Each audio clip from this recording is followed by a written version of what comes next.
విద్యార్థులు నిరుద్యోగుల అక్రమ అరెస్టుల పట్ల మాజీ మంత్రి హరీష్ రావు స్పందించారు.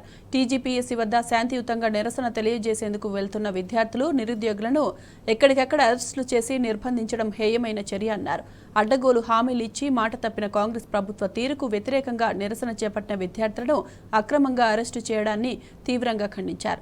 సోకాళ్లు ప్రజాపాలనలో శాంతియుతంగా నిరసన తెలియజేసే హక్కు, తమ గోసను రిప్రజెంటేషన్ ద్వారా చెప్పుకునే అవకాశం కూడా నిరుద్యోగులకు లేదా అని ప్రశ్నించారు.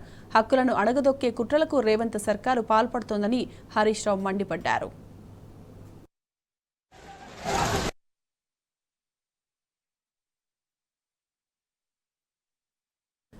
కాంగ్రెస్ ఒకవైపు ప్రజాపాలన అని ప్రచారం చేస్తూ నిరుద్యోగుల గొంతులను నొక్కుతోందన్నారు మాజీ మంత్రి హరీష్ రావు. ఇది ముమ్మాటికి ప్రజాపాలన కాదని, అప్రజాస్వామ్య పాలన అని చెప్పారు.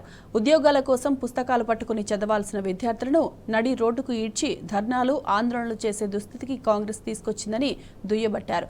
ఇచ్చిన హామీలు నెరవేర్చకుంటే విద్యార్థులు, నిరుద్యోగులకు తోడు ప్రధాన ప్రతిపక్షమైన బీఆర్ఎస్ చూస్తూ ఊరుకోదని స్పష్టం చేశారు. సమస్యలు పరిష్కరించి డిమాండ్లు సాధించేదాకా వదిలిపెట్టమన్నారు. విద్యార్థులు, నిరుద్యోగుల తరపున నిలబడి గొంతెత్తుతామని చెప్పారు.